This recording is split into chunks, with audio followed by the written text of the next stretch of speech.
Hello everybody, just getting things a little organized, a little behind right now. Okay, let's just try and get everything set up first. Okay. Oops. So today, we're going to be doing our weekly 40k miniature.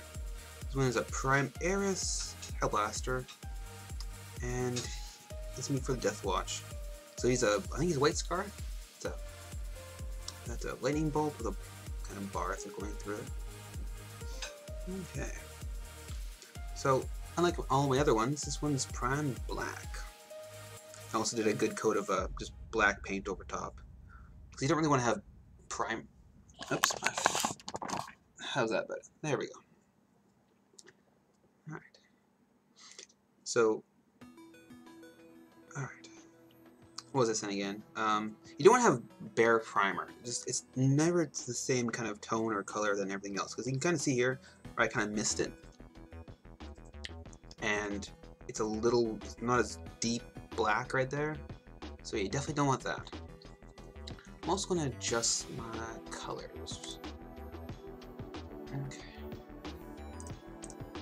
Let's see now.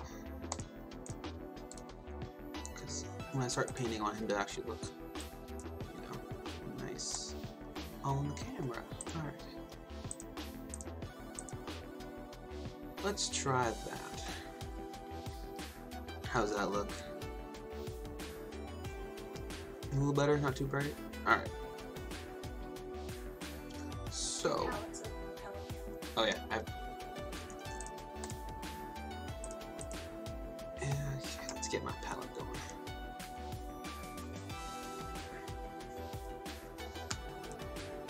There we go. Alright, so this is the Hellblaster dude. So white scars are like Mongolian kind of scar, so I'm gonna probably give this guy like a yellow skin. And then he's gonna have the red gun, the silver arm, and I'll do all the plasma effects are gonna be green. Like a bright green. And then there's not too much else. It's mostly gonna be like silvers basically for any kind of edge or trim. I don't want any too much gold, just because I like the black and silver motif that these guys have. Okay. So, before anything happens, I'm going to just start a little bit of the base. So this is going to be Scorn Red.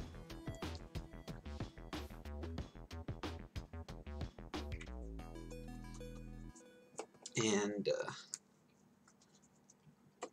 also a bit of Bloodstone.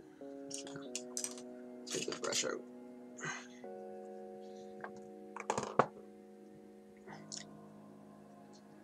Trying to mix it together. I'm not going to add any darkener to this, I don't think, because it's prime black already, and so the black base coat's kind of just going to darken it up. So I'm just going to let the undercoat do its thing.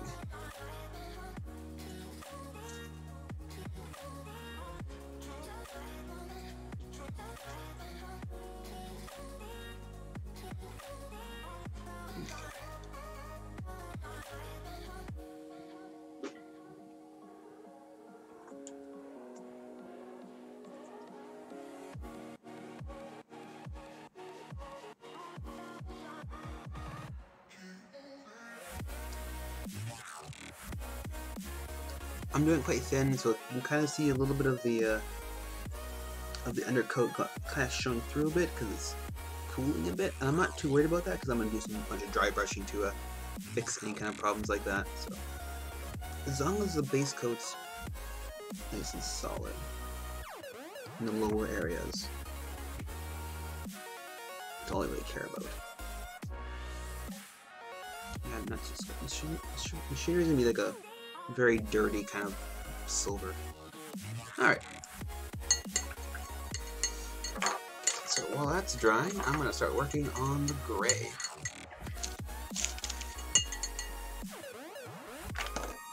So I'm just going to start with Great Coat Gray.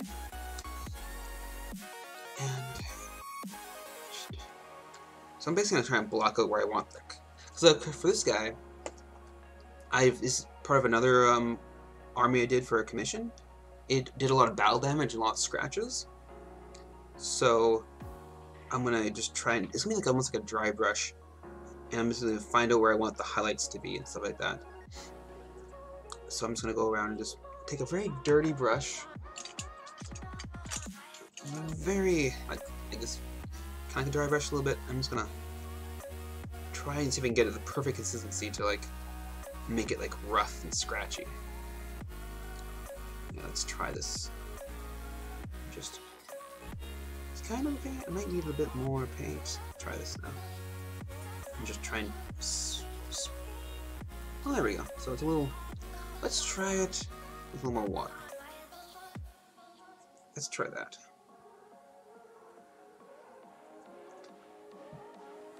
Oh yeah, there we go. Let's try that. And just scratch around where the light would be hitting.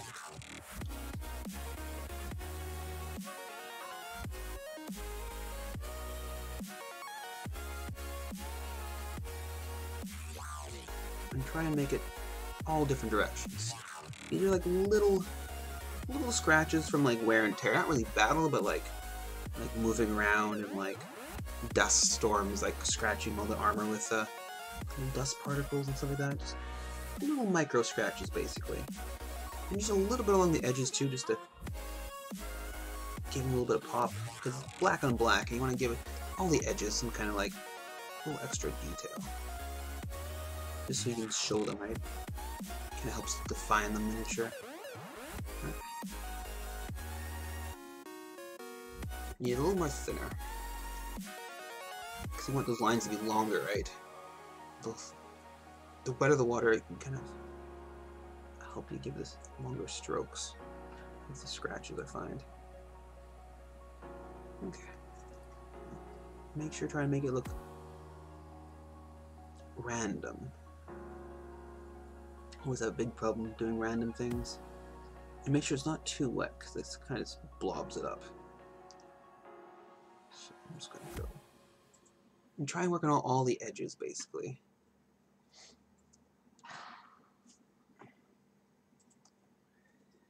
If you overpaint, that's fine. You can always go back and do a bit of black shading. I'll be doing that anyway, just to bring some areas down.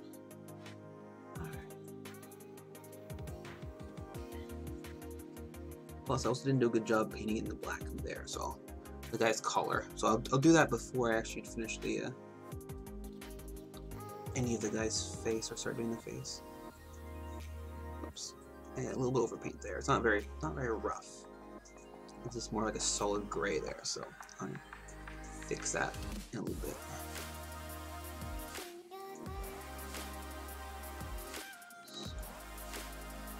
Just along the edge there.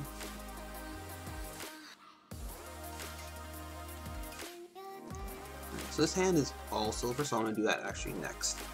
Just because I don't want to, if I do the silver, I overpaint, it's going to be really hard to fix. But if I overpaint with gray on silver, you're never going to notice that.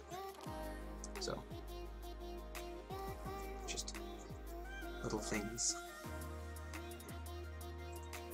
Okay.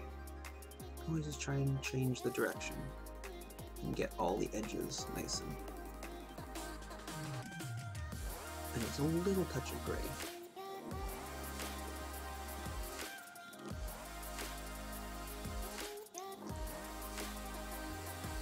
A little too much there. That's fine, I'll fix that when I do some black.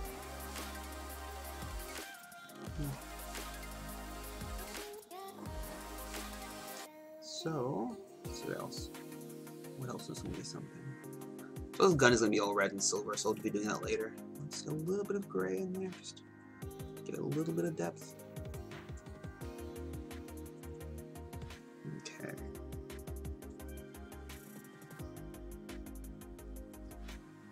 Let's do some silver now. So this is going to be Quicksilver. It's a very nice bright silver. I always like to start with a nice bright, like as bright as you can, basically, and then you can darken it. So this is always good to give it a good shake. Let's see if we can get this better. There we go.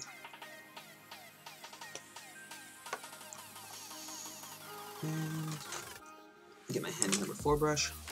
And I'm just going to start doing a nice thick layer, well, thick-ish layer of silver on all the silver parts.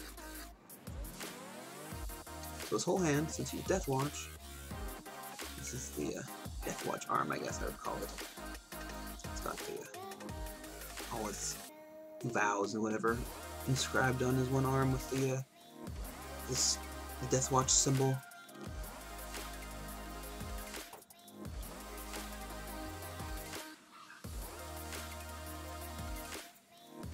So he's like my standard, or he's like my this is my advanced quality. So I'm trying to do this guy within 2 hours basically.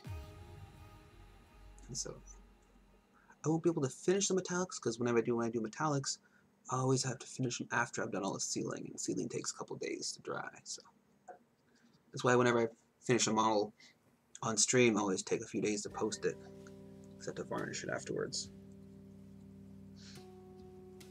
Okay. So this is a P3 paint. It does a very nice coverage. I quite love this stuff. It's also non-toxic, and you can see how it works quite well on a black primer. Okay, what else is silver? So this is all silver. And I'm also going to probably do his head silver as well. All of his like face mask and stuff. Is that in focus? I might want to change. I'm not just gay. Yeah, I just noticed the okay, let's see if I can change that. Alright. You're also mirrored. It's always been like that. How's that looking? That's better. Can you unmirror that? To rearrange the whole camera. Doesn't it have just a flip? See now.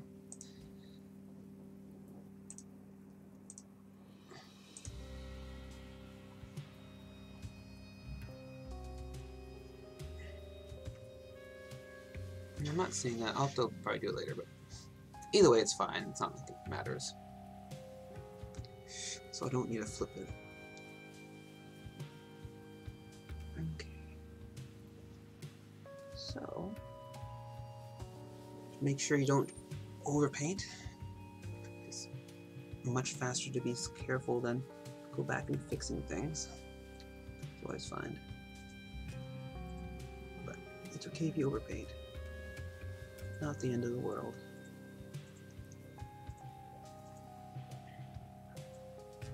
Okay, so I do all these guys like ammo and in the back. Most of them, basically the back of the gun, I do pretty much all silver.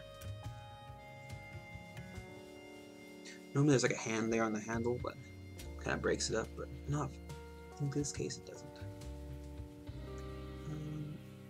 So I've done like almost 10 Hell Blasters for this client. And this is the first guy I've seen. He's holding the gun differently. Okay.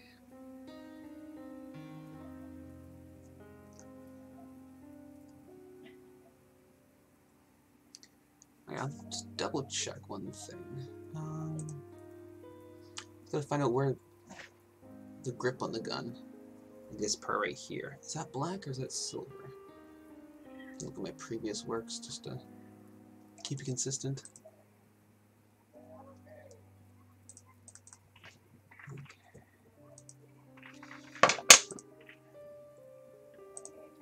Oh, it's in fact silver.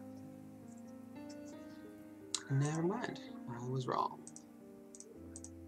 Okay, and actually the back of the gun isn't silver. I was also wrong with that. Good thing I checked. Pretty much the gun's all silver and red.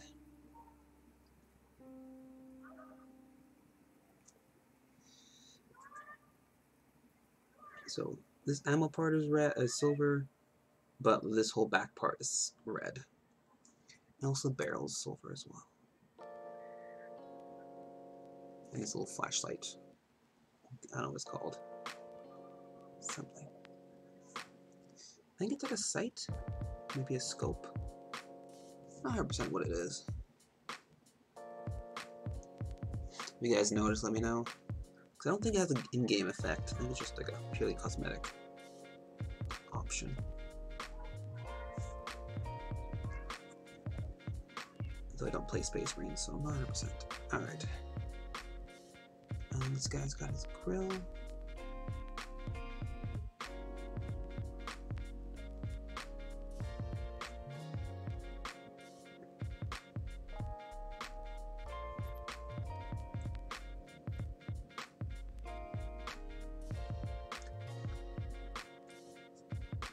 So I'm doing this all before I finish up the blacks. There's a reason behind that. So I'm doing some black wash on top of this. So I want to do all the stuff on a black wash. I'm doing black wash on the silver, the red, and the brown I'll be doing. So it's always good. Makes things easier if you can do it all at once, right? Be more efficient. I think it's there. Yeah, this is all silver right here. Just a little bit of those things to help break things up. Some bold area of silver. Maybe not on this side because the arm's there, but definitely for the other side. It really helps break it up. It's a little too monotonously black, but that's kind of what they are, right? A little bit of overpaint there. It's kind of hard not to basically put your paintbrush there, but that's fine. I'll fix it up later. And then, let's double check where I did this. I also make these parts silver as well.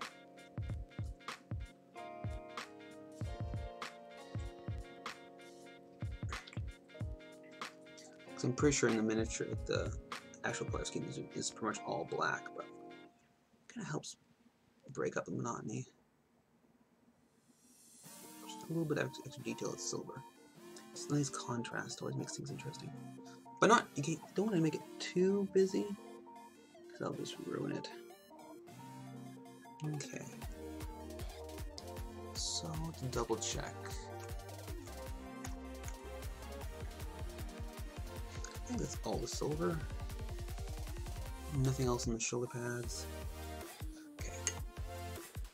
Make sure you really clean your brush after this, though.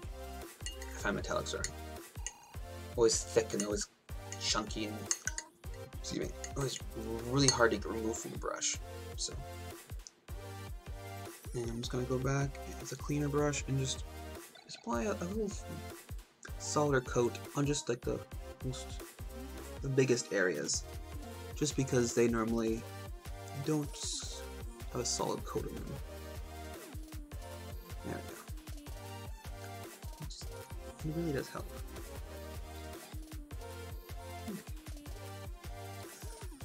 Oh, that's where my finger touched it, and I rubbed some silver paint. Also be careful of that. There we go.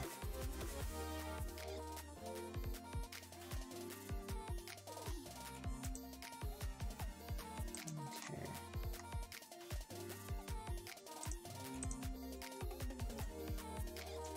So, oh, I missed the top part of the skull, looks like. Oh, kind of.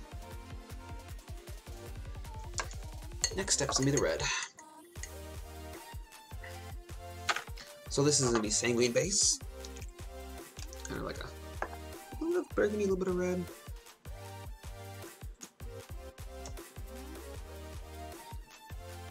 I'm just gonna try and not hitting the silver. Oh, a little bit over paint. My first stroke, apparently. Yeah, there we go.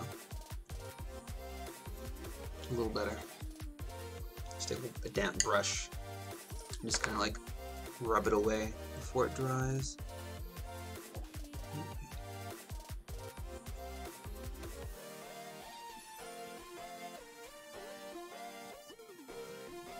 Oh, don't do that either, don't drop it.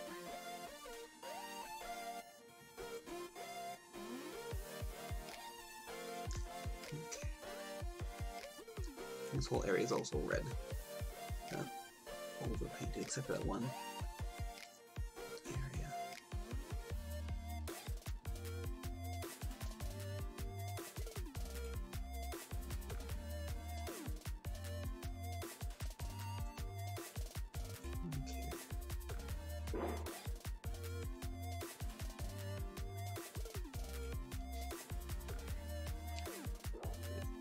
Not great coverage right there. Wait till it dries better, so I'm going to do it a second coat. So let's do the brown now. And this is going to be, I had it somewhere.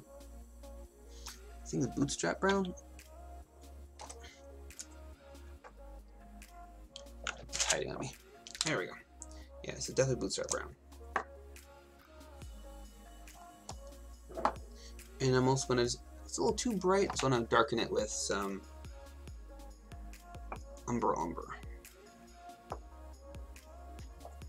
So, because it's red, black, and silver, I'm going to add the black wash too. It's actually called Armor Wash by P3, but it's the black wash. So, any kind of like pouch.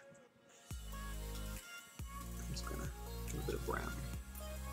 Very neutral color, doesn't really make it look too busy.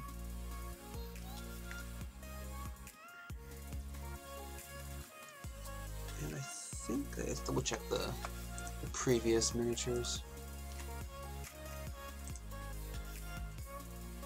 Okay, their belts are also black, so I'm not going to worry about painting the brown. Just any of their holsters and little fanny packs are going to be brown. Okay.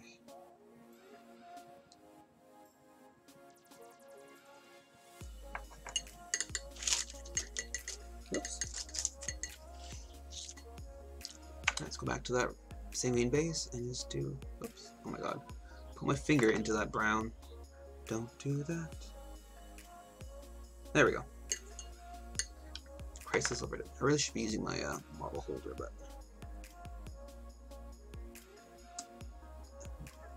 that's problems for another time. Okay.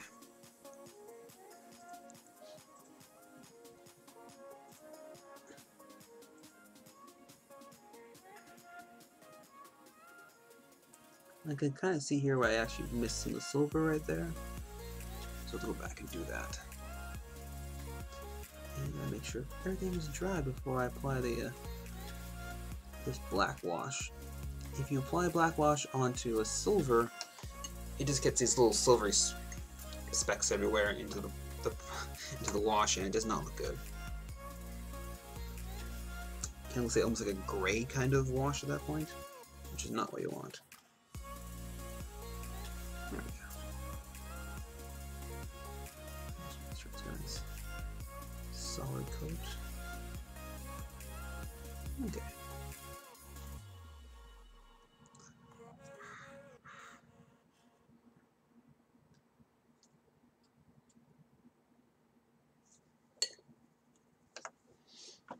While that's drying, I'm going to fix up any of the black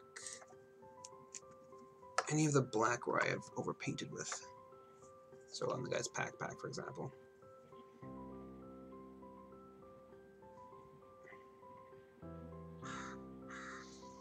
And then where I missed the primer.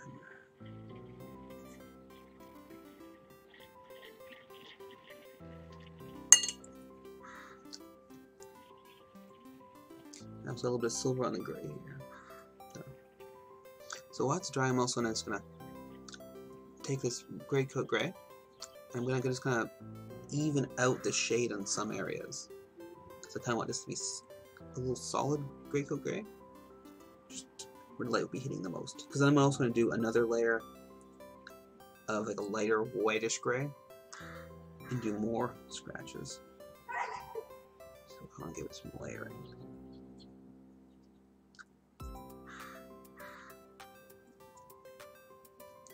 Kind of blending in the scratch marks with like a natural like highlight that the sun would be causing, basically. Any kind of shine.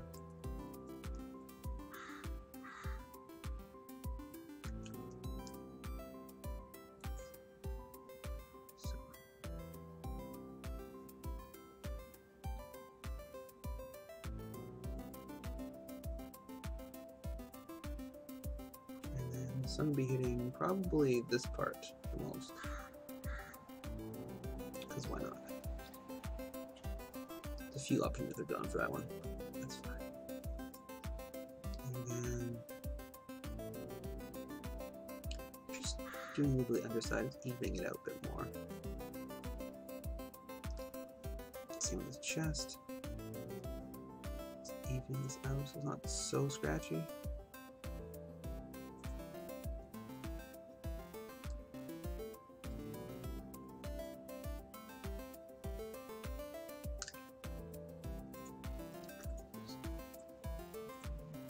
Using a very thin grapefruit gray. Not too worried about doing the actual edges because I'll be doing the lighter gray to really make it stand out. Okay.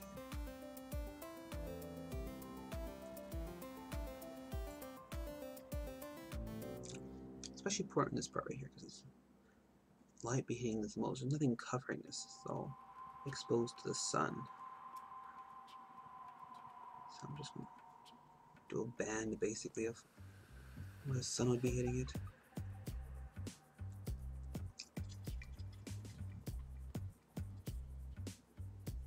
Okay. And then take some of the black and just fix this, which I definitely overpainted. I'm just going to shade it down. Still retain some of it, or most of it there, but it's going to darken it. Okay. I think now's the time for the black wash. So this is the Armor Wash from by P3, and I'm going to use a bunch of mixing medium to kind of thicken it out.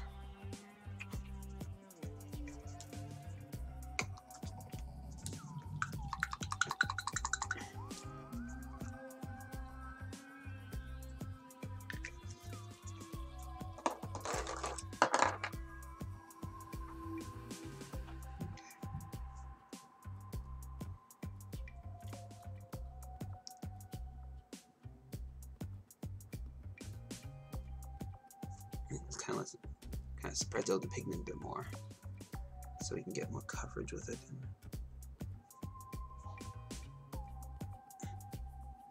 There we go. So Armor Wash has a bit of brown to it, which is just fine. I'm just gonna glob it on, but make sure it doesn't like pool in unwanted areas.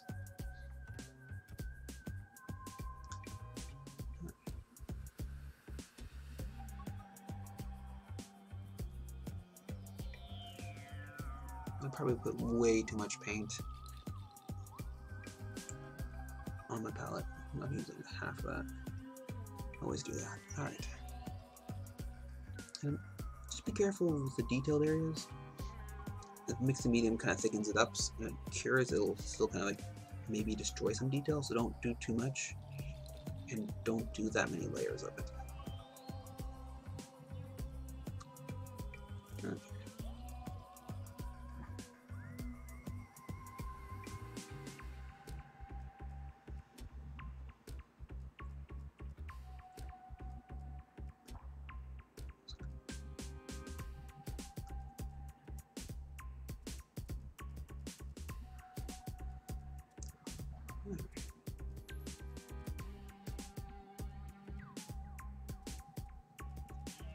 So double checking this armor to make sure I didn't miss any spots. I also didn't let it pool in weird spots.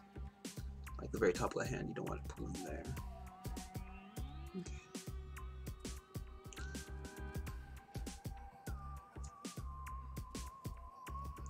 Make sure you don't put too much into the riveted area here.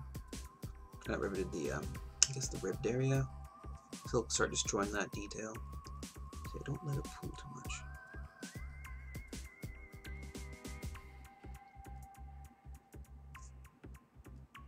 Okay.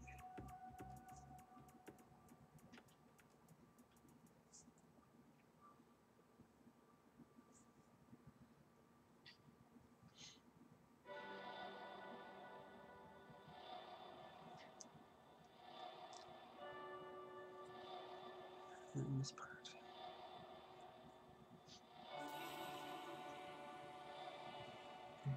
This is gonna be a harder one to shade right here.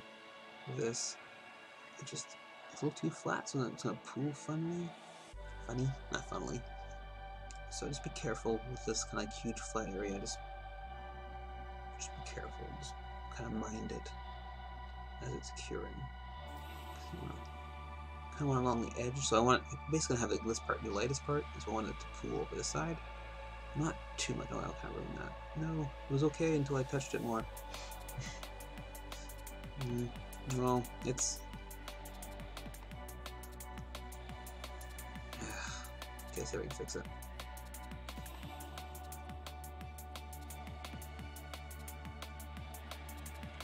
Well, I've made it different.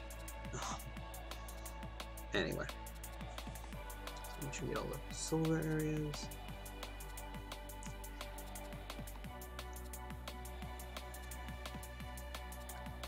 Yeah, don't forget the feet.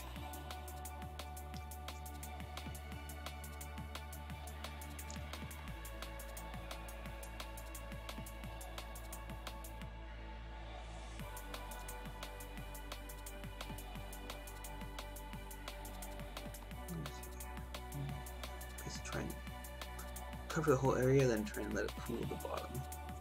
So it pools at the top, it looks weird.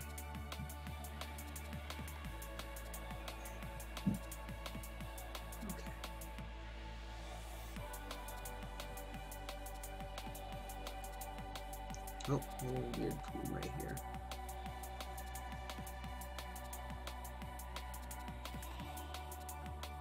Alright.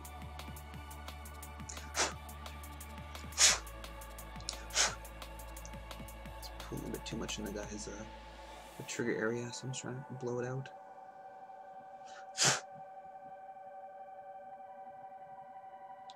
Alright. Good enough. I'm just gonna put around a bunch around his neck so I can darken it, because I didn't really do a good job with the black in that area. Make sure his neck area is solid black. Okay.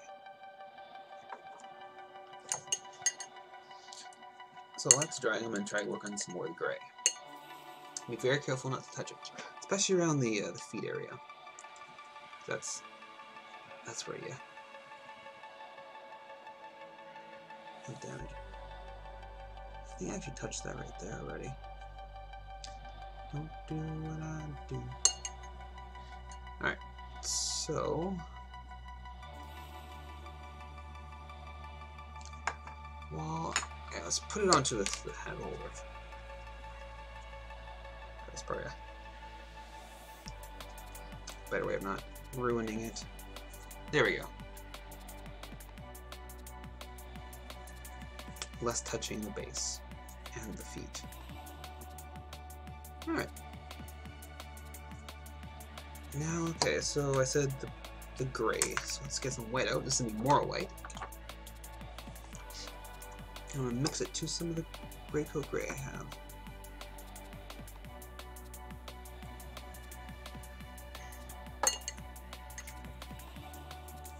Go back and use that, this brush, this one. It's not very nice. This is exactly what I want. I want it like rough. And do a little bit, just a little bit on my palm, and just see if I can just do a little. Okay, a little too much, also not wet enough. So add a little more moisture to this. See if I get the proper consistency.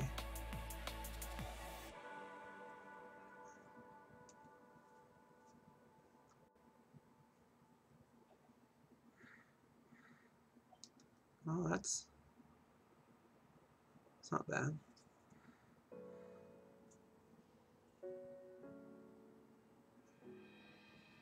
There we go. It's a little tricky, but I think it saves a lot of time. You get the proper consistency.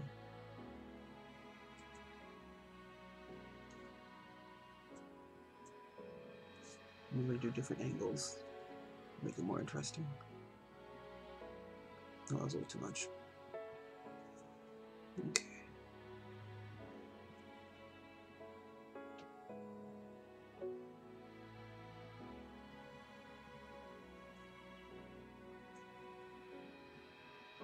Oh.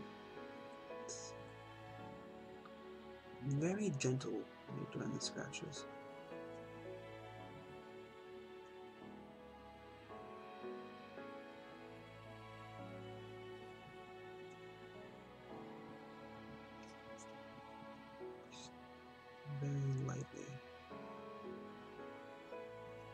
So here, so with that weird angle, I'm just gonna do it brighter up top and tapers down to be darker.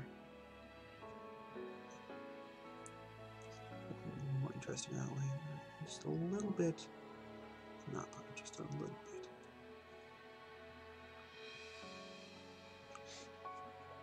And I'm just gonna do a little bit of edge here. And also that feet. Basically any hard edge, I'm just gonna do a little bit of this. Yeah, it's way too much there, but that's fine, I'll fix it later.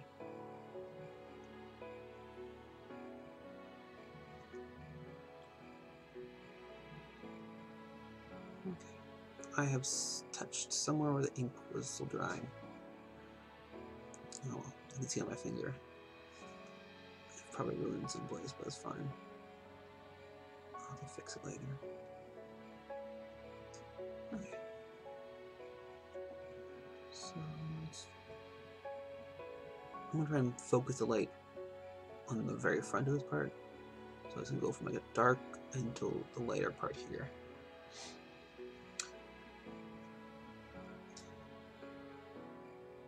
Just make it look better.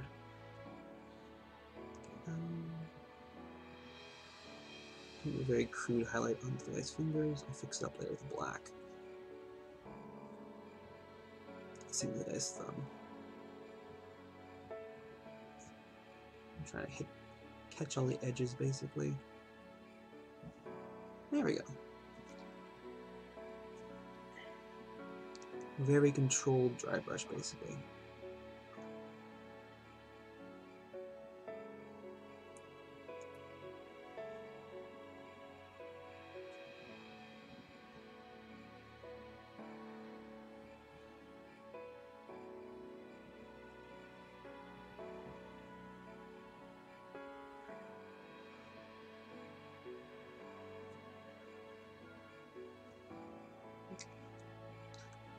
So I forgot about the backpack at the very top.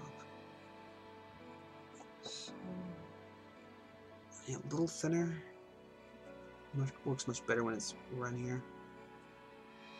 Helps get the streakiness.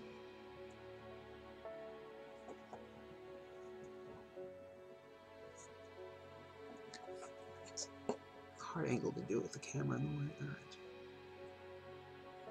There we go. I had too much paint on my brush.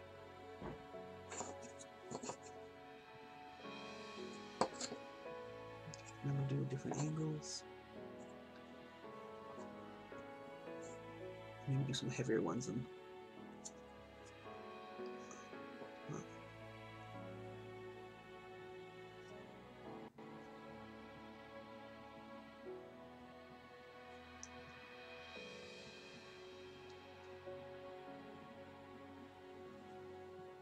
Okay. I mean, it's good enough for the stage. I'm going to do a blue more white. Just do more extreme, just very subtle areas. Okay.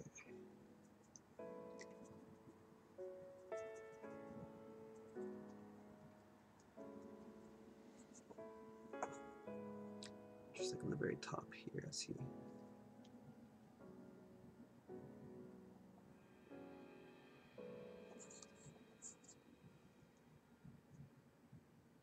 Just try and do it in one or two different directions for this one right here. That are different from the other ones.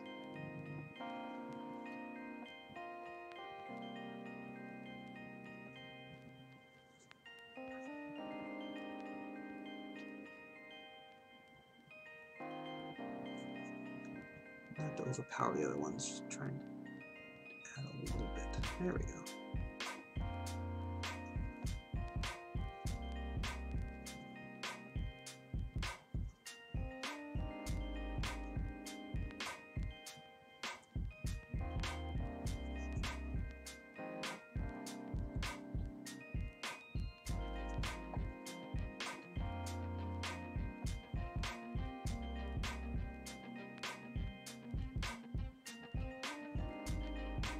Don't forget the arm.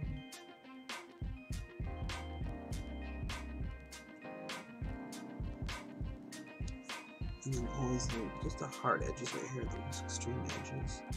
Just a little bit if you want.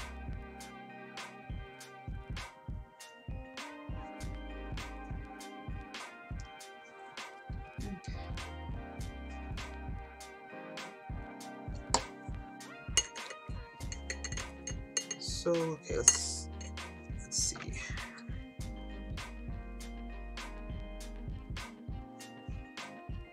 I'm gonna go back and just do a little more of the wash because I didn't do so great in some areas.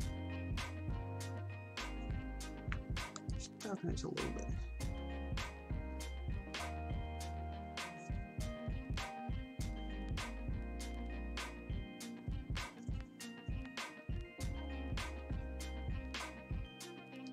Might have needed a bit more wash and then not that much mixing medium.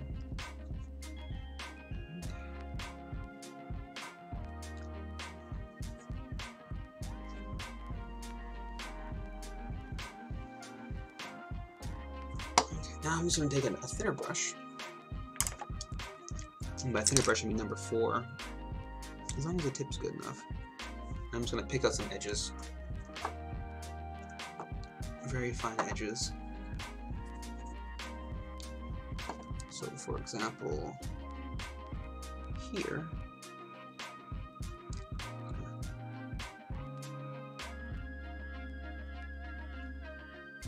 just pick those out.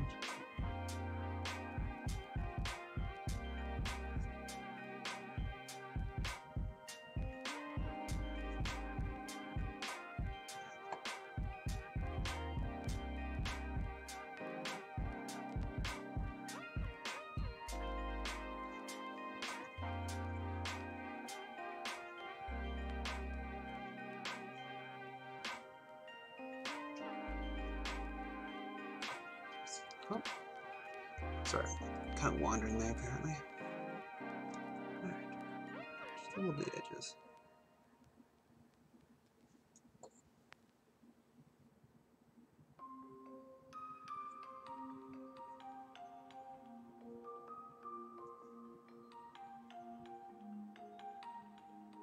And any kind of like bolts or whatever if you find any. It's always good to give it a little brighter, a little harder because it catches light more. Plus you want to give it more contrast because it's so tiny, right? So it helps show it up. Okay. And these little edges right here. Oops. Alright. I'm gonna go back and reshade some things too where I've overpainted a bit. So I'm not too worried about that. I'm gonna sort of touch up these two vents right there. So a bit of edge so it can be visible. Okay, take a little darker gray here, and I'm just gonna work on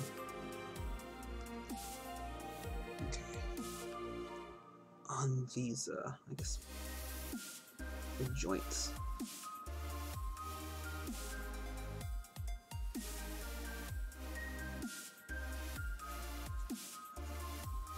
There isn't too many, so it's not that bad.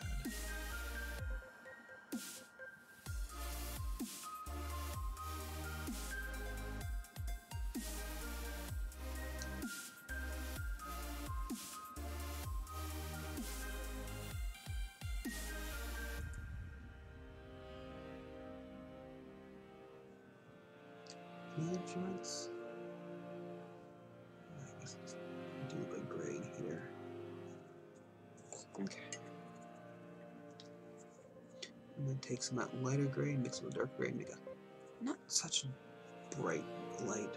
And I'm just going to highlight.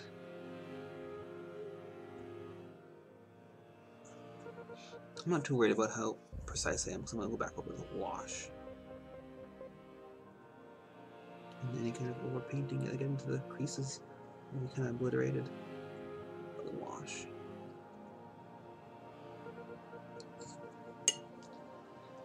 So this is going to be just straight armor wash here, no mixing medium, just a little bit. And then I'm going to just go in here. Oh, wrong one.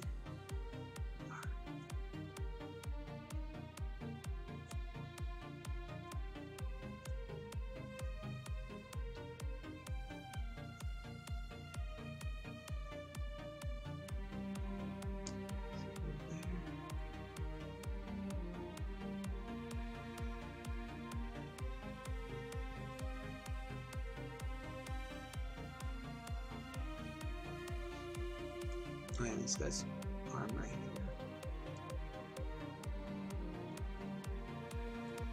There we go. Okay, so the black armor is almost done. I'm just gonna have to shade and define some more areas where I've overpainted. And I also have to touch up all the armor and stuff, and just do some black borders where the wash didn't do a good job defining it as much as I'd like. So, it's not that big of a job.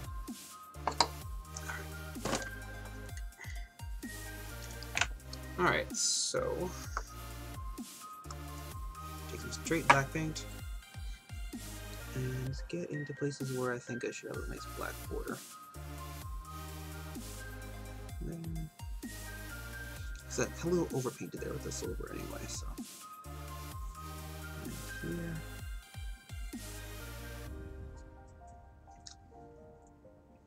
I'm going to darken this a little bit. Just in that recessed area. Help it give some depth. I'm just going to darken this. Still retaining some of that highlights before, but I'm just darkening it so it looks more natural. And then just darkening this underpart. So I'm not doing a pure black, like a very thin black, just to darken it, but still retain some of that scratches. Very important, you want to keep some of the scratches. It just helps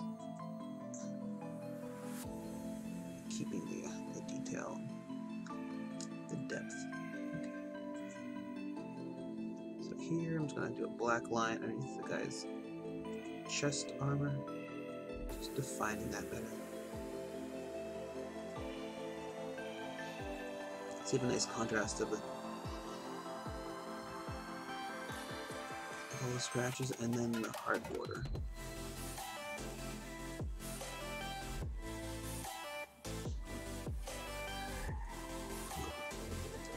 Darken this up a bit. Then see there. Any part where it's a little too bright. I'm just going to follow the curvature of this shoulder or knee pad. A bit of hard edge in the bottom, but kind of soften it when it goes to the top, so it's not as a very thin layer of black. Okay.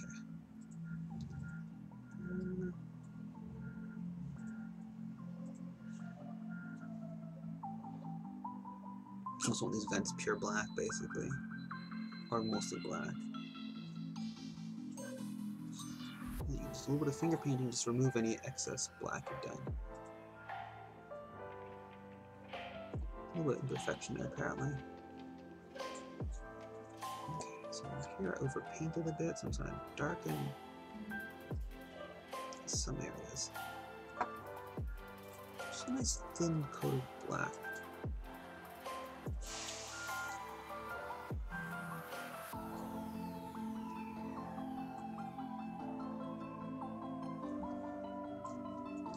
It's a little shiny, so it's a little hard to see where it needs to be darkened or not. Yeah, here I got a little too much gray. Just darken it a bit.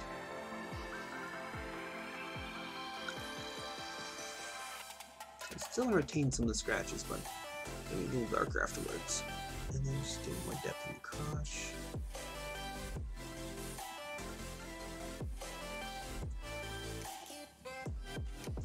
And maybe I'm just going to darken the upper part there. Just because this rib cage area would kind of darken and shadow it. So a little more. But still retaining all the scratches, which is what I want. I'm running out of black, so just top my black up again. And then just make sure I got nice solid definitions and all the finger points. Between the fingers. I always find washes are a little too muddy for this kind of thing, so I go back to the brush and just do this. Clearly define it much better. There we go. Okay, so once that's dry, I'm gonna give a bit more depth and just darken the lower fingers.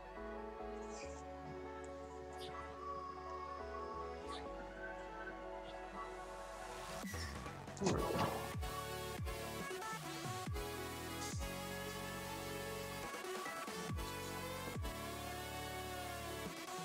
Maybe darken this a bit.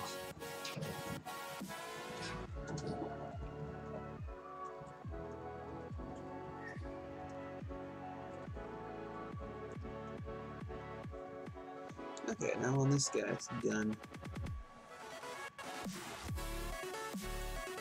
Just defining all the borders.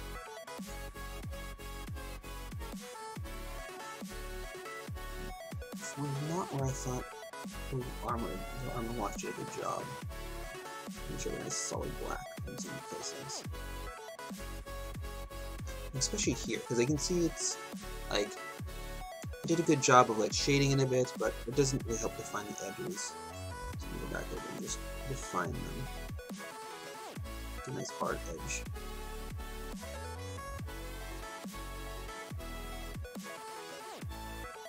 I guess I did kind of muddy with the fingers, so I'm just gonna go back. Get nice clear defined edges.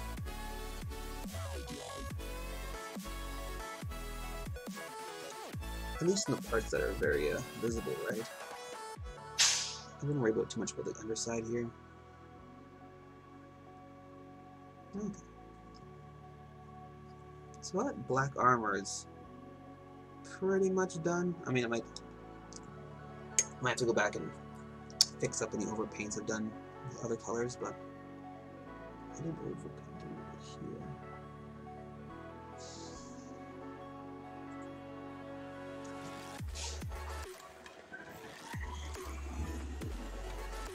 Okay, so that's black armor basically.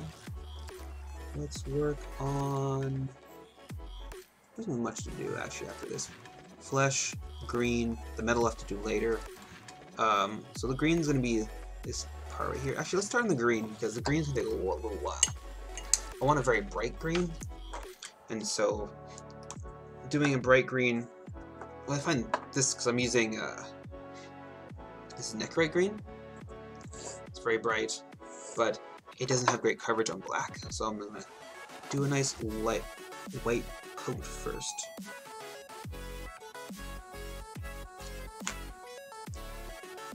Just make sure you don't ruin your red.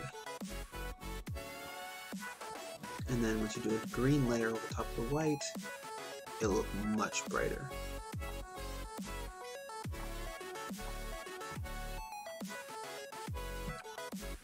You don't have to do a perfect coat of white, but I'm probably going to do 2 layers of white, just to be safe. Okay. And so he's a white scar, so he's going to have a nice yellow toned skin.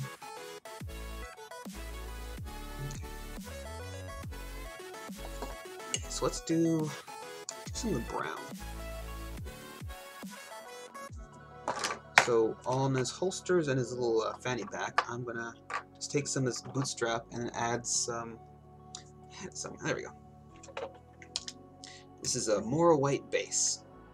It's a cream color. I like adding like yellows or creams colors to my browns. It helps soften it, keep up the saturation.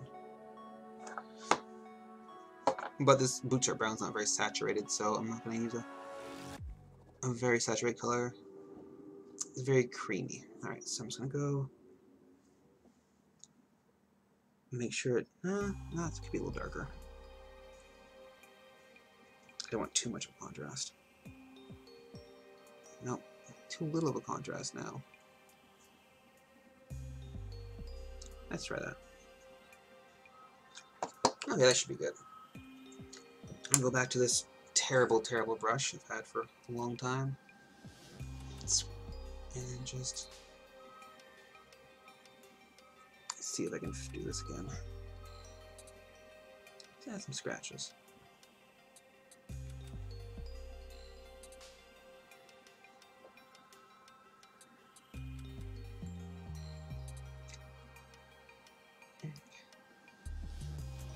along any kind of edges, and then make sure to just break it up or change it up once in a while. It's different directions, but very thin. And any kind of hard edges, you can kind of give it a bit more. There we go. Can't forget about this little fanny pack. This boot pack. Okay. A little hard to see because it's a little shiny. The wash does that, but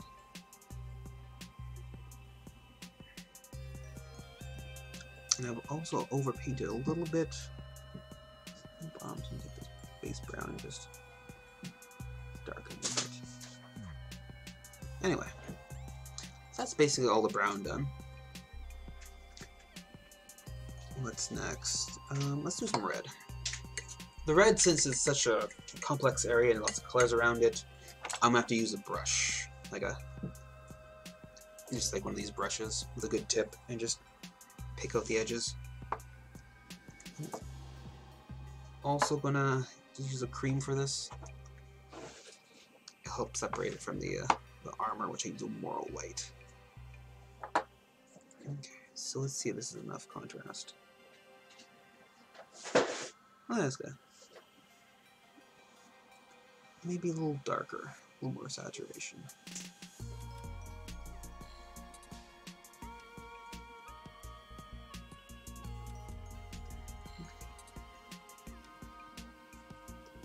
Pick out all the edges that are facing the light.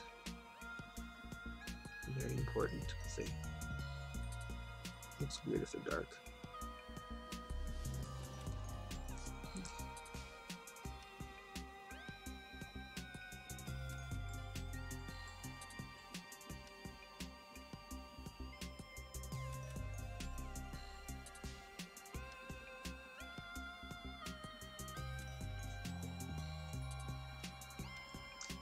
Just a little bit of scratches.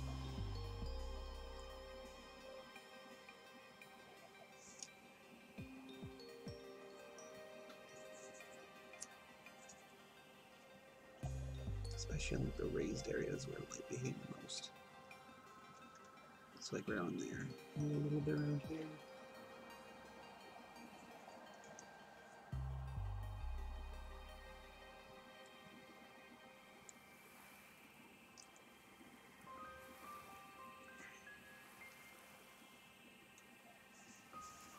And then if you really want to be fancy, you can just do another coat. Oh, hey, thanks, Little Devil 29. Thanks for the follow. Okay, a little more white base, and I'm just gonna. This is the quickest part, and just do it. Okay. It's quick if you do it properly. Let's see if it's bright enough. There we go. Just do a few edges.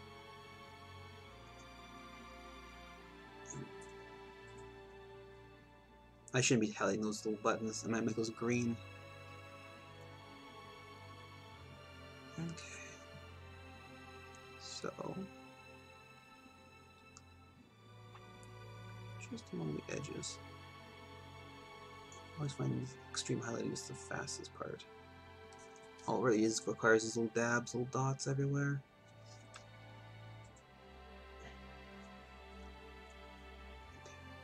Can't forget this little part right here. Maybe a little bit there.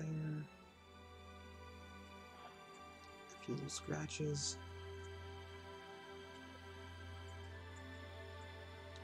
Break it up. Alright. Yeah, the black wash makes it a little harder to see because it's so shiny. But yeah. Okay, let's go back to the white again. And just do one thin coat of white. One last thin coat of white. And try and blow any bubbles. It's in such a little complex area.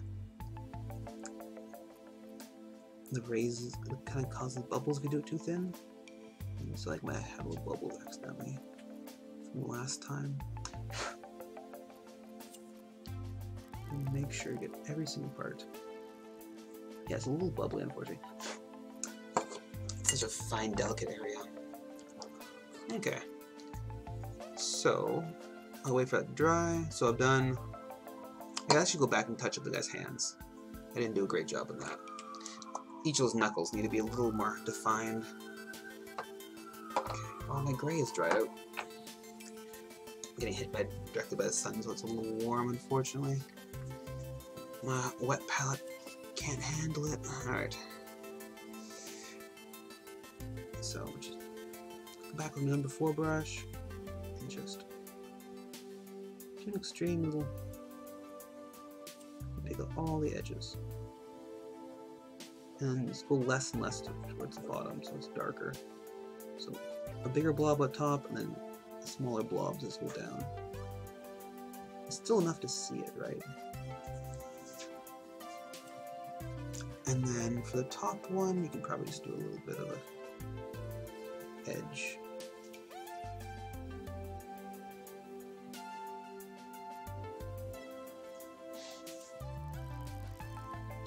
Okay, let's see if we get a good angle for you guys.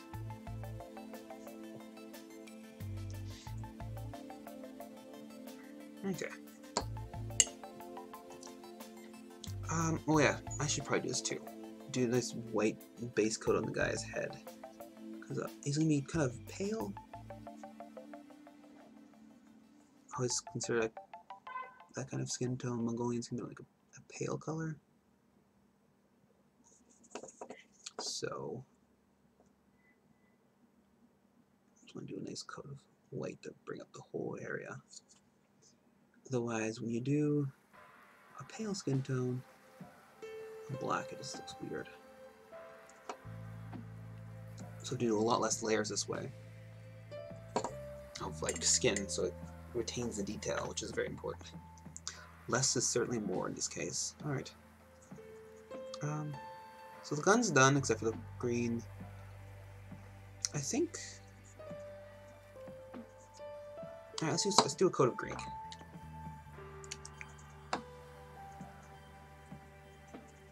So this is the neckrite green. I'm going to apply it to areas where I want it to be very green. Oh, way too much of my brush there.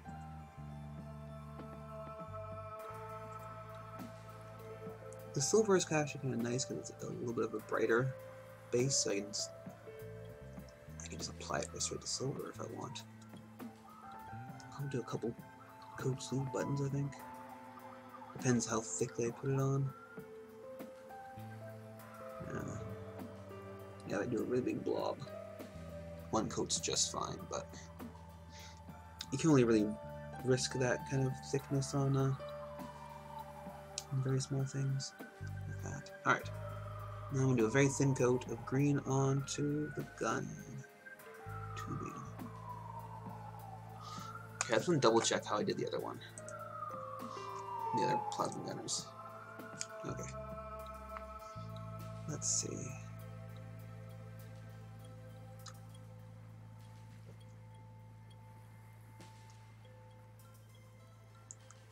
Nice and bright.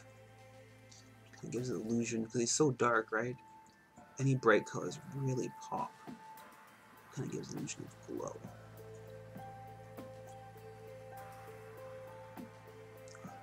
Okay.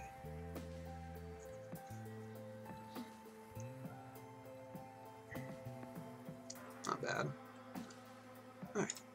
Let's do another coat of white on the guy's head. It's a little chalky there. A little chunky. Oh, sorry. I'm out of my chat. Hey! Hey, Plate Splattered Orc. Good to see you again, too. How's your painting been?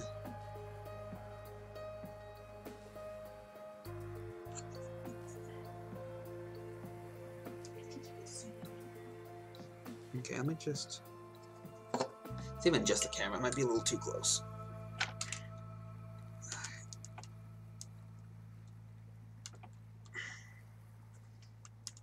Let's try that.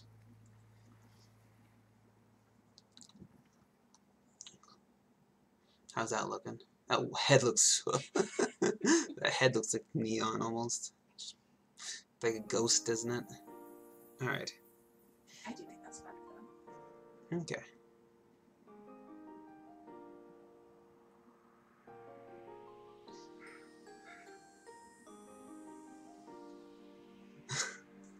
Yeah, it's a different painting style and different. It's quite different methods you have to do to try and do speed painting. So I find layering might be too slow,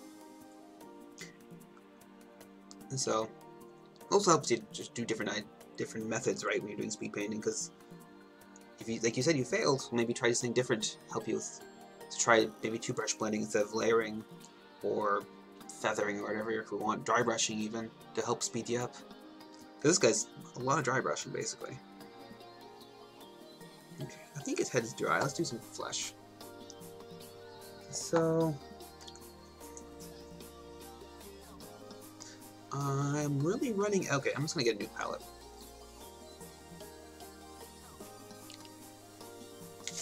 Here we go. Get yellow focus. Hold down the edges. Yeah, I find non-metallic. If you're, yeah, I find non-metallic just in general takes a lot longer. But I'm sure speed painting non-metallic really helps you. Alright. So I said I was gonna do the flesh, so let's do a dark flesh tone. So this is Cardic Flesh. Still a P3 color. Let's not hit the camera.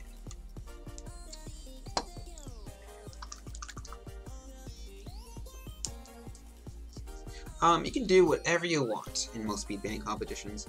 However, in most speed painting competitions, you are limited to like maybe 7 or 8 colors. And so normally you get one metallic, and I just do metallics. You can do true metallics, but I think it's just much harder to do non-metallic metallics. Okay. So let's see now. Flesh. So I find it really brown and dark. So for the base coat, I'm also going to add a little bit of Moral White, or Menoth White, sorry. Nope. At least when any speed painting competitions I go to, they supply you with like 3 paint brushes and then whatever paints you need. Like I went to the one in Moxie's, they give you a whole bunch of paints to pick from and whatever. But for the most ones, you're basically in a little like table, and they give you 6 paints or 7, 8 paints, and those are your whole paints for just you, and just for that half an hour or 45 minutes duration. Depends. Sometimes do, sometimes you don't. I don't like carrying around paints all the time, so I generally don't care. Okay, so yeah, especially if you're like taking airplanes. Okay, so let's add a little bit of yellow tone to this guy with the Moro White base, or Menoth White base, right? Moro and Menoth are definitely not the same thing. They don't like each other. Okay.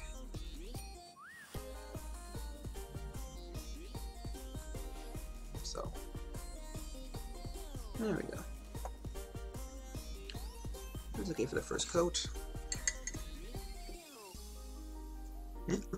I have way too many paints. I like to do like very few and mix my paints and get more interesting colors that way. But I am lacking some very fundamental colors, I find. But that's fine. I'm just used to what I have. Okay, actually, I keep on forgetting this guy's a white scar, and so his shoulder pad should also be very white. So I should have been doing white coats on this too.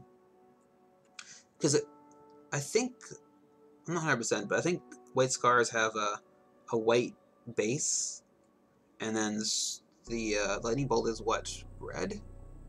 And then I think the bar behind is yellow? Could be wrong.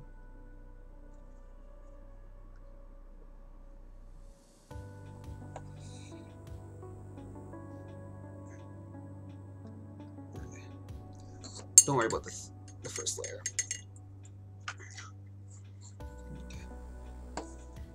So I'm going back and just even out a little bit of that, the arm. Take a tiny bit amount of Quicksilver again, and just block it in. Because when I'm done with this guy, I'm going to dull coat him, and so all this metallic shine is going to go away. So I'm going to go back over and just do just the most extreme edges and go back and just give it some metallics. And so a lot of this part is actually not going to be very metallic, but I want to keep the brightness and the color. So that's why I like to do this.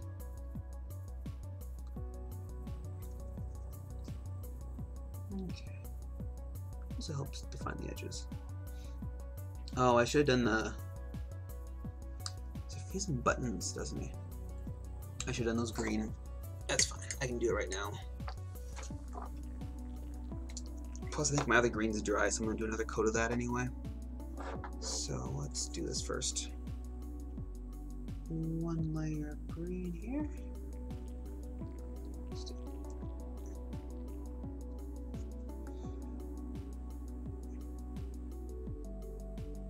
Make sure I don't need bubbles. Bubbles really suck in areas like that. Okay, now let's do the buttons. Some buttons.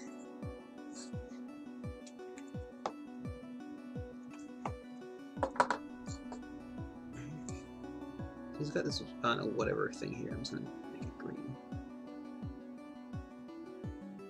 And then he's got the buttons here. And I might make this whole area black. Make those buttons pop. What else can I do? Let's do a second coat of flesh now.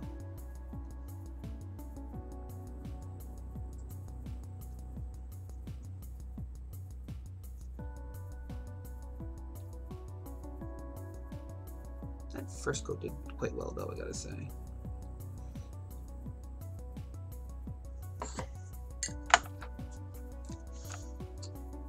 Okay, so I'm just worried about the buttons. Make some Thamar black and just do a very thin coat over them, and then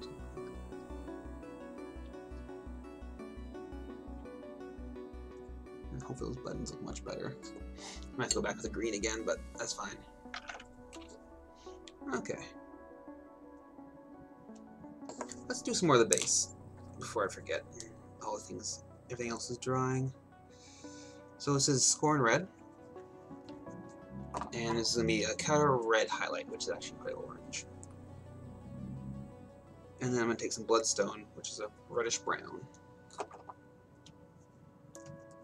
And mix it all together and make myself some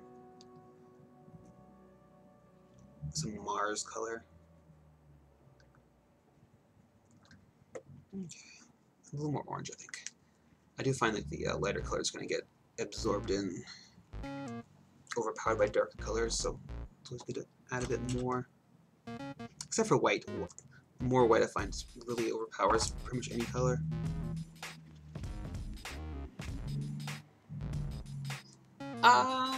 It's a gradual thing. Like, I've always done painting competitions, and it's always good because you can see what judges like and what dislike. It's always good to ask the judges what kind of what their opinions are, right? Because every judge is different, and so every competition is different, right? Some judges like colors. Some judges really love yellow because yellow is really hard to paint, and so if you can do a solid yellow, they'll probably have a higher opinion of your model over somebody else's. Some people really love freehand. Some judges really love non-metallics. So it's always good to have like a variety, right? And then you can always ask the judge afterwards, like, what would you like? Would you dislike? Like, hey, this has never happened to me before, but one judge is like, so like I was doing a chibi one, and he's like, so when you do your eyes, the judge said, it's like if you're doing a gloss, it doesn't need the white spots. And because normally I do white spots for reflections, right? And then you do the gloss, so it kind of gives it more specks of the light reflecting, right? And so he's like, that's not needed. But then the other judge is like, you know what, I like both. So it's really hard to tell, and some judges are different. So you can never rely on one thing. So it's always good to have a vocabulary of painting methods, you might say. Yes, and entering isn't always about winning. It's about learning. Okay, so that's enough.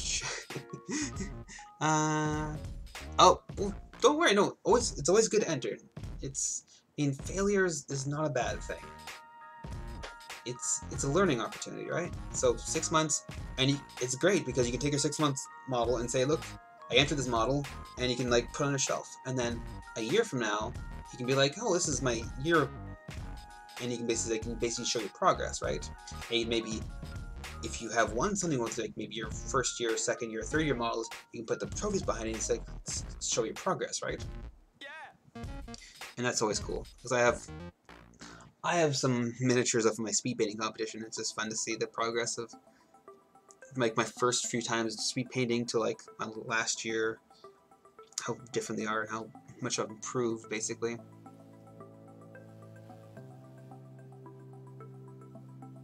I don't know. That's I mean, for competitions, you want to paint for the judge, and so if you're doing very simple stuff, they're not gonna care.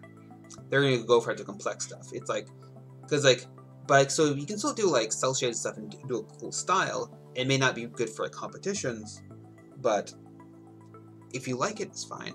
Like I've seen some very unique styles. Like Bohan has some very unique styles. It's very cool. It's not realistic, but it's very cool and it's very eye-catching. And so you don't have to go for like what everybody else is doing. You do your own style. Okay, let's see.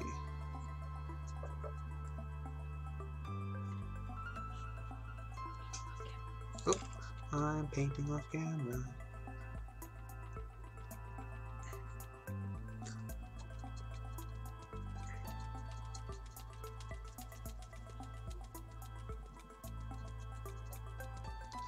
I also forgot to do the guy's base too a bit more. But I don't think he doesn't really care about the base as much because it's just like a silver with a black wash and a little bit of red. Not really. Okay.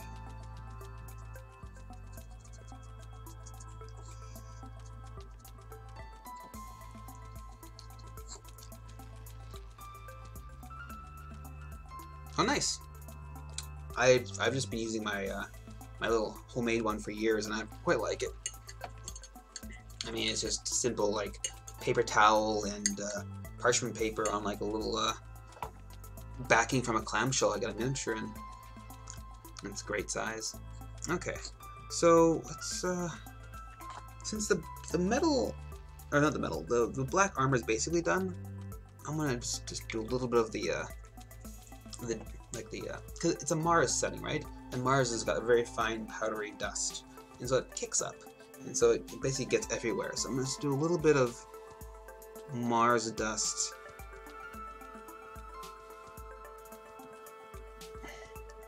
Get the darker color. I'm just trying to find it. I need more red. Okay. I'm just gonna apply it to the guy's boots. It's way too red. Okay, let's try this.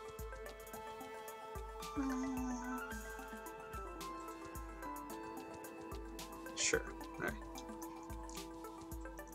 I'm just using my tongue to get some of my saliva on that brush so it kind of flows better. Because when you're doing... you don't want it to dry that fast. You just want to kind of splatter it around.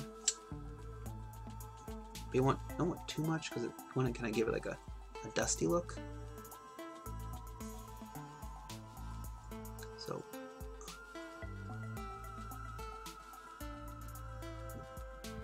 just a little thin layer that's like a little dusty, right?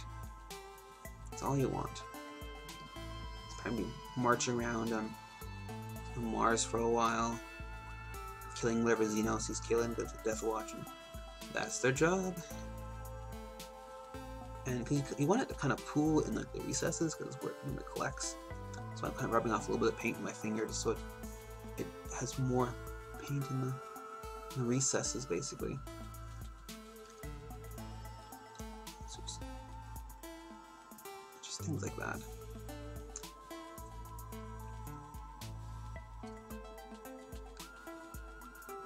Just a little bit to give it some.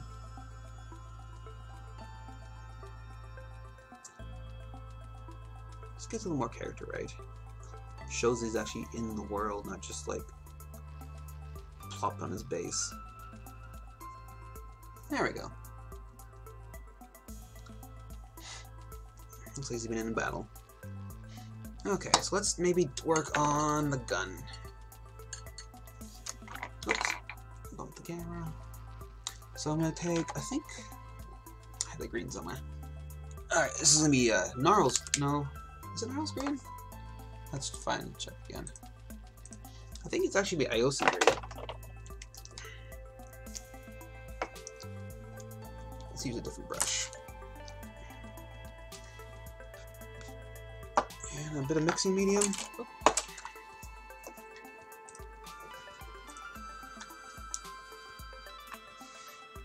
And I'm just gonna darken some of the, excuse me, edges of the green to give it a bit more depth. And let's get a nice clean brush out, get it wet, just so I can move the pigment around with that cleaner brush. So I'm gonna just apply it to the edge here. Let's first get in focus on camera. I'm just gonna go like that, and then just blend it a bit more. Maybe push it away from the edges a bit. It's really hard to see because it's so bright. Okay, let's see now. Let me change the camera settings. It might be a little too bright right now.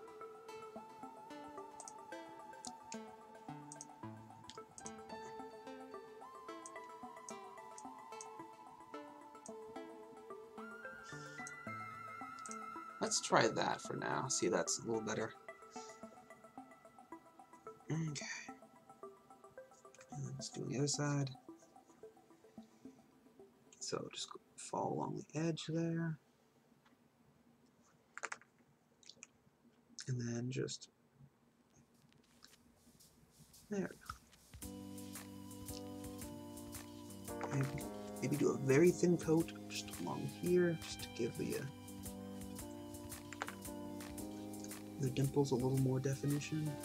And maybe just remove a little bit more of my finger.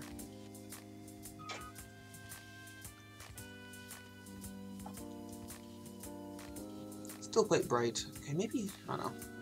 It's easier to see, but it doesn't look as good when it's so dark, does it? Okay. Well, that's basically that. Let's do another coat of white before I forget.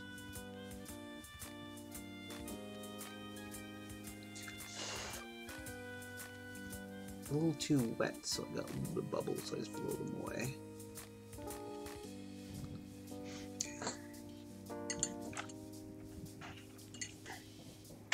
So let's do the face now. Okay, so let's go back to this more mouth white and get a bit more carded flesh. This is now it's with more mouth white in it.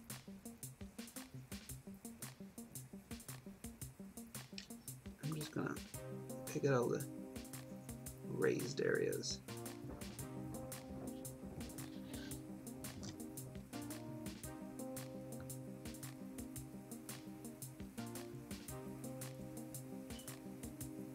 And kind of help define some of his bone, his cheekbones and his brow bones and stuff.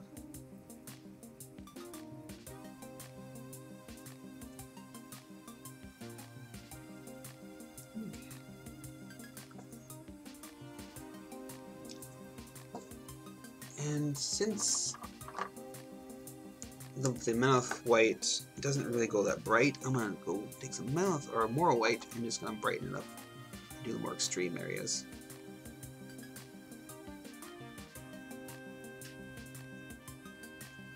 Okay, okay.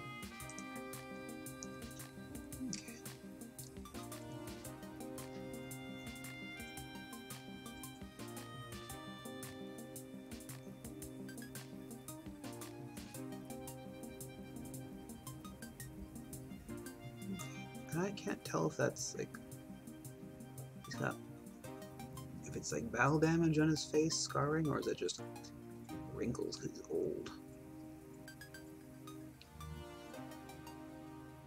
Okay.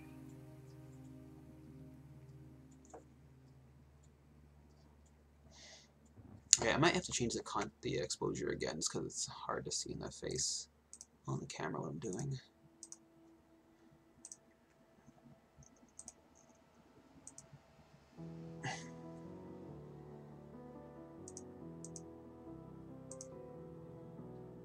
Yeah, either way, it's kind of hard. Weird.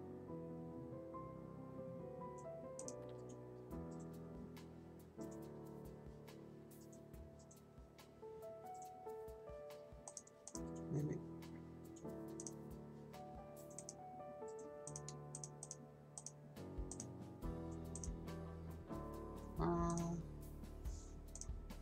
Let's try that. How's that looking now? A little better?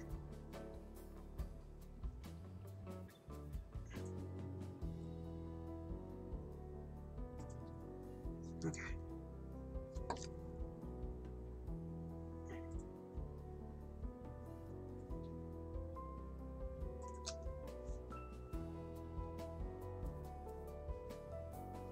Now I'm gonna be lazy and just give him a wash. I'll add some more depth. Plus, it's Caspian flesh we use. It has a bit more yellow in it, so it kind of helps with the yellow skin tones. Kind of sells the Mongolian kind of skin. And I'm just going to be very careful with it to apply it to the most recessed areas.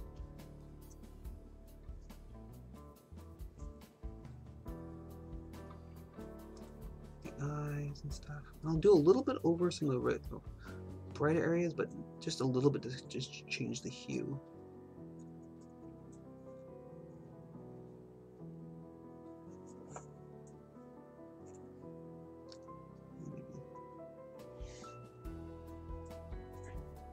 And then I can just apply a little bit more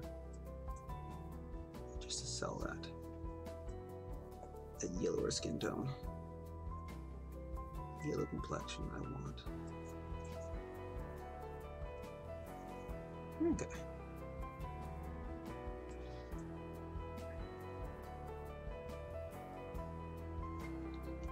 Let's just take a bit.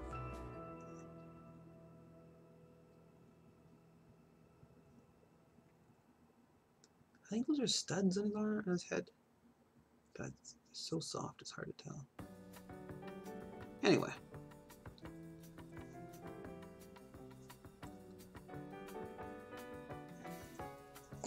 Once that's dried, I'm gonna go back with like a dark brown, like umber, and do like a slit for his eyes, and go back with white and give him some pupils. Okay, he's nearly there. It's only an hour and a half. Oh, yes, this part. Okay, I'm gonna take some Grey Coat Gray, and I'm going to just do a little bit of a shade on the guy's. Whoops.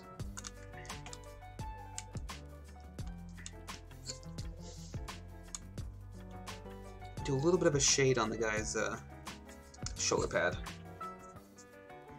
Where are you? White.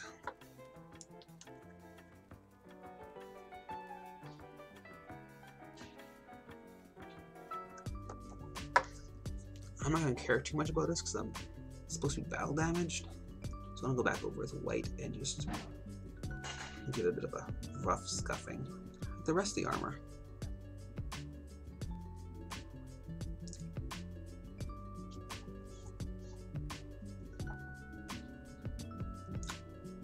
But this light gray is the darkest it can get. But like I said, I'm not going to worry about too much about the blending job. Okay. Oh, sorry, my options are. No, this is all professional stuff. Like this is guys for a client. I've done a lot more Death Guard for him. This is just a couple, like a few extra guys he wants for the rest of his army. But yeah, pretty much all the stuff I've done on the stream so far has been commissions, and yeah, I only stuff I do for really for fun is is for competition, so it still isn't really fun. It's stressful, but it's still funner than doing commissions because it's your own stuff, right? Okay. So once I think the head is dry. Okay, let's get some umber. And let's see if my number 4 brush can do the eyes. I don't really want to change the brush. So let's do... Okay, first of all it has to be thin.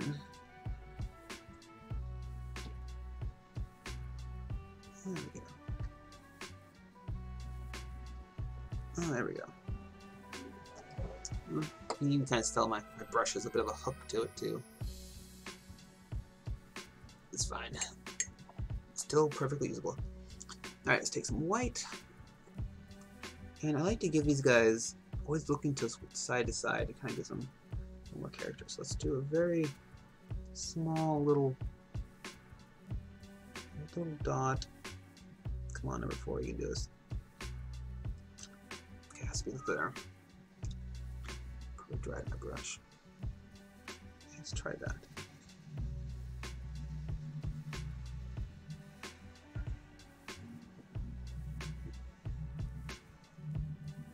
Not perfect. This one right here didn't do great, but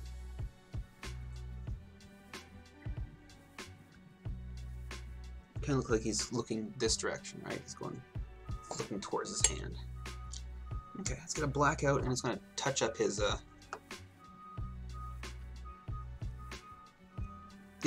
yes. Well, some people can just, if you do high enough quality, you don't have to pay that much. You can just paint very slowly and just do one model. You charge a lot for it, but it takes time to get to that where you do like charge a lot for one model. Just touch up his flesh around the edges. So I want to have a nice clean border around the flesh. Help define the helmet and armor areas.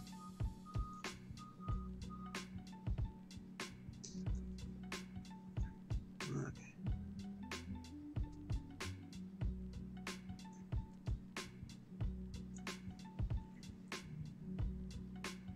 We've also got these metal studs here.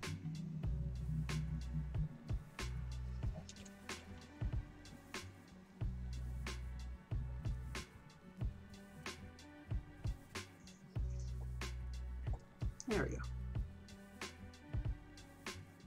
There's a little white speck I don't want, so I'm just gonna maybe over-exaggerate the black a bit.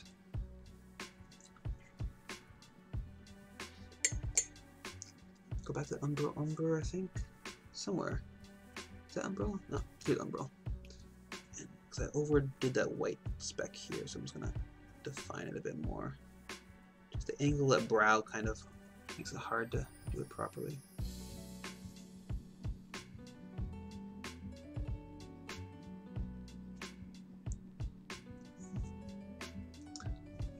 And I may as well just do a little bit of black dot. The brown's a little too light, so I'm just gonna make his pupils a little more defined. Okay, it's hard to do with this brush. Let's... Nope, your brush is too fine of a tip. Here we go. You can do it.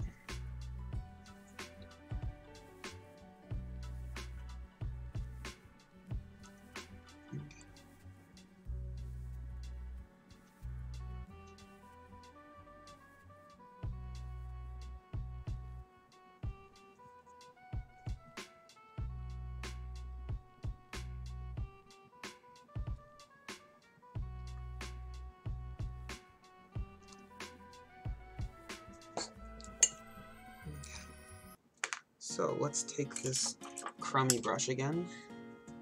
This guy, kind of like smear it out till it's not so good of a tip. Add some white, and then add some scratches onto that shoulder pad.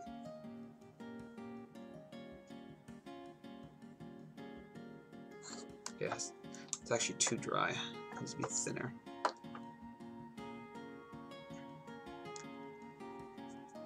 Okay, let's try this again. Nope, still too dry.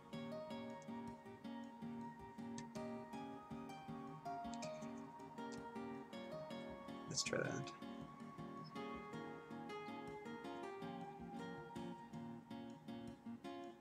Nope. Let's try that. There we go.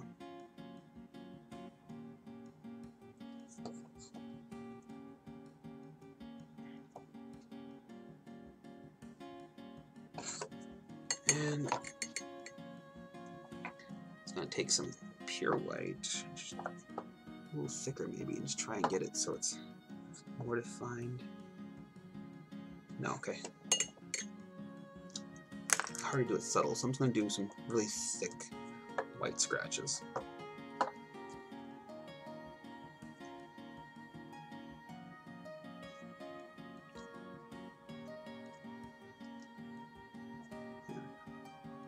There we go. Just help sell the, well, it's hard to see.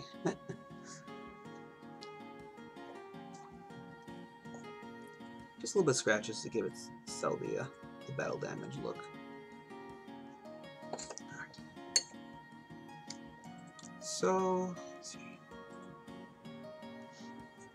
His face is basically done. As I do some silver, but I can do it after it's all dulled. His silver arm's done. His gun is, well, I'm just going to do a little more highlight on the gun.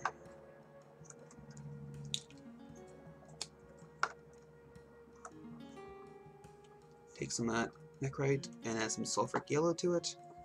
And I'm just going to let's do little dots on the edges of this part.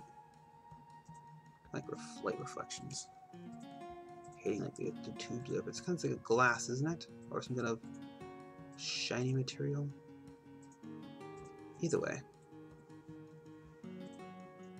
This helped to have a little extra colors.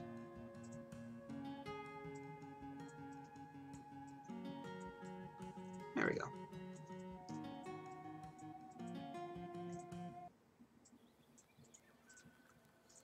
So now it's just a shoulder pad. I'm gonna do a Kettle Red. I'm just gonna block in this.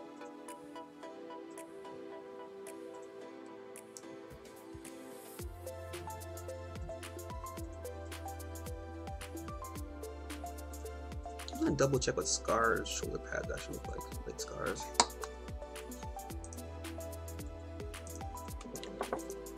And I guess it also could be like a subchapter weight Scar, so it can be anything you really want. So let's see what the shoulder pad is. Oh, it is this red. Okay. Nice and easy.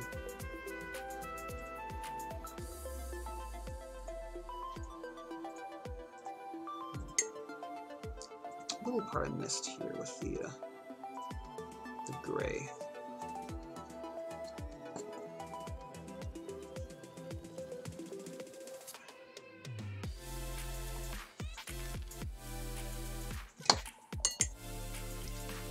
So let's see if I'm on camera still. Kind of. Alright. Let's define the edges a bit more, because I didn't get that. Get a nice solid edge.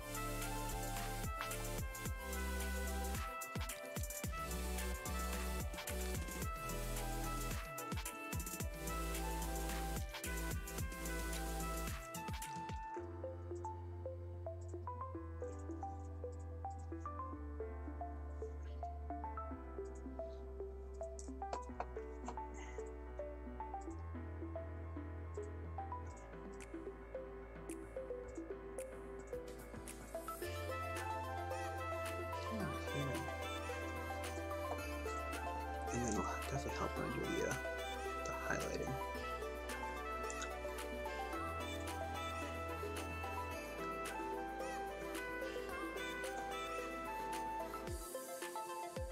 Okay.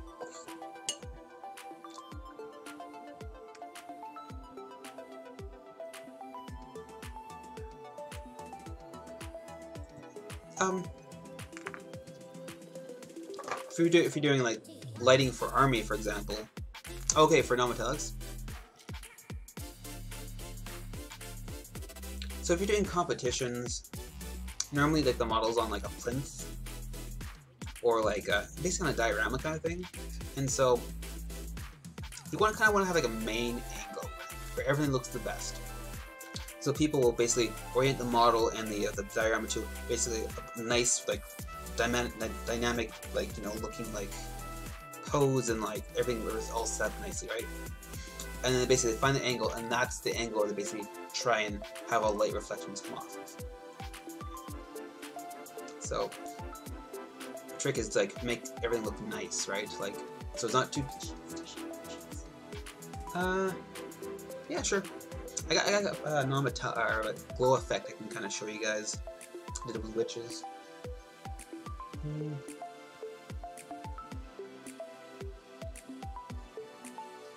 Let me just, give me a second.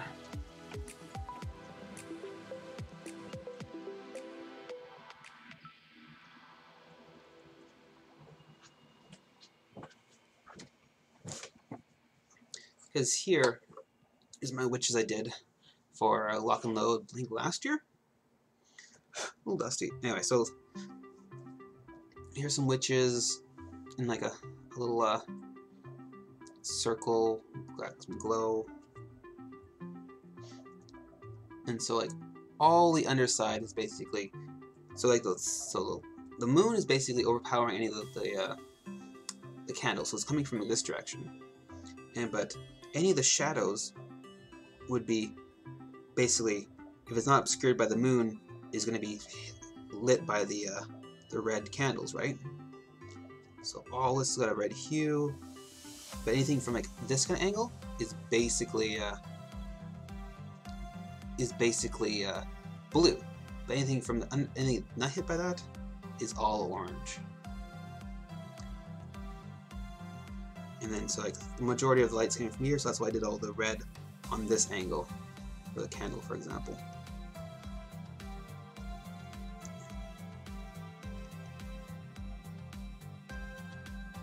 So yes. Thanks. I sculpted everything but the two witches, so like this guy behind, all this, even these candles, which are just like a little bit of hot glue, just tapered off. All these stones and stuff, I all sculpted all that. Yes. It's also because like certain materials work differently, right? Because flesh is a little bit transparent, so like light will go through it a bit more, so it's a little brighter most of the time than other things on the shadowed areas. So things like that, and cloth and stuff like that. And metal is all different. So you see here, it's a bit blue because all the light here is basically off of the blue moon, basically, and so any reflections would hit the shadows and give it a blue tone because the blue light would be reflecting off like all this, anything around it. So basically, it'd be dark here, and then the blue light would bounce off this ground and bounce into the shadows, and still give it a bit more lightness, but also give it a bit of blue tone.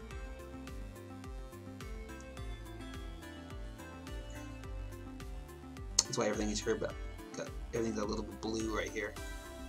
All the highlights are all highlighted blue, and here's all everything's highlighted with oranges and reds and yellows. It's not perfect. This is my first big piece that I've done a lot of lighting on. Anyway. Alright, back to this guy. So this is just, I'm just working on the shoulder pad here. Just gotta fix up this little mistake I did here. Over painted with the black a bit. And so the border's not as crisp as I would like it. But it's not exactly the highest quality model, so I'm not gonna care too much. So let's do some highlighting on the red. Take some sulfuric yellow, and I'm just gonna do some edges. And since it's all battle damage, I'm just gonna be really crude and just do a bunch of scratches.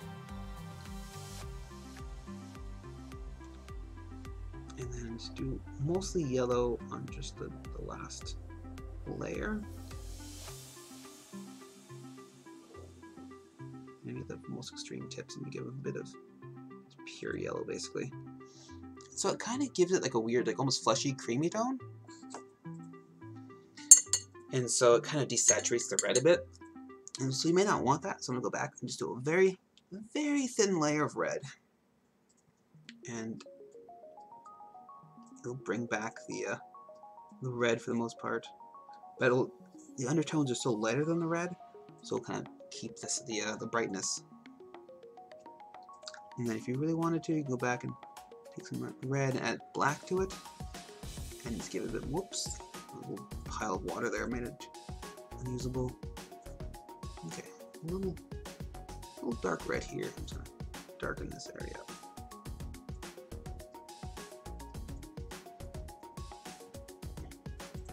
Especially on the underside here. There we go. And then the border of this is just going to be silver, the black wash. But this is basically done at this point. Besides, like, when I do the, I have to seal it, which takes a couple days. That's basically it.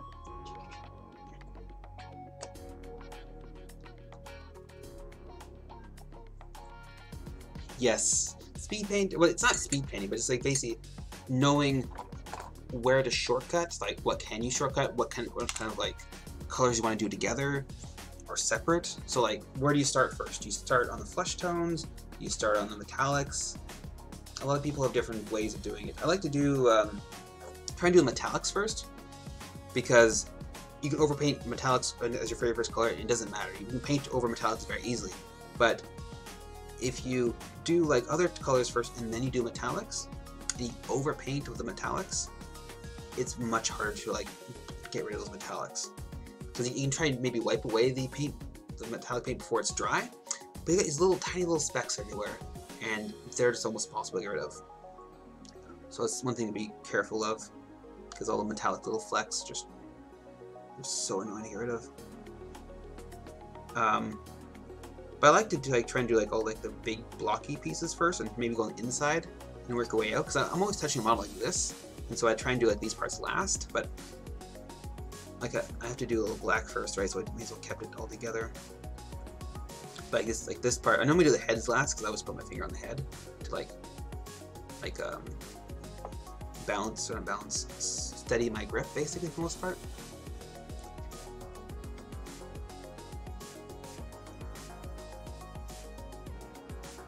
It's always good to clean your water once in a while, because my water looks like this, and if I want to start anything new, I'd have to get rid of that. It also, because like you can see how much pigment's in this water, and that pigment's going into your brush, and then it may not be that much, but it's still getting into like this part right here, and every little bit that gets in here causes your bristles to basically go like this and start splaying out, which is not what you want. So you want your bristles to always have a bit of a spiral to them and have a nice tip. So whenever you're done painting, always make sure your tip has got a nice point to it, and try to give it a spiral if you can.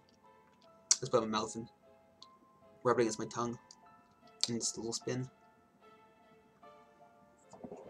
I know it's weird when you first do it, but that's how you do it. Alright, so oh yeah, only do that if you're doing non-toxic paints. So Primaris Press is very good for being non-toxic, so if you're using other paints, just double check, and I wouldn't recommend it. I only really trust Primaris Press for their non-toxic colors. Okay.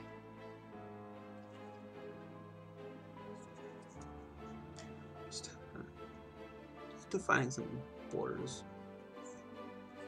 It just helps. I like having clear borders. Painting wise, not like otherwise.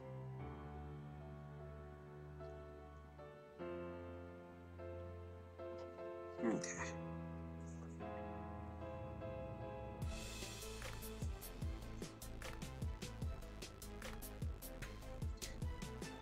Yeah, so basically it's gonna have a black silver border with a black wash over it. But basically, he's done.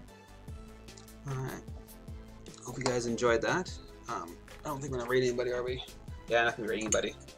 Thanks for watching, and I'll see you guys tomorrow. We'll be streaming at 5 o'clock with Shoshi. We're gonna be finishing up the Kingdom Death, the Easter Twilight Night. It's a very nice model. I'm almost done. Not too much to do. It's also for a mini swap, so we see what she paints isn't a gift she can give to me, and I'll give what I paint to her. So, hopefully you guys enjoyed this. And I'll be posting the finished results of this guy probably maybe the weekend or the next week, because it takes a while for this to cure and stuff like that. Thank you so much, though. Have a good afternoon. Thanks for watching.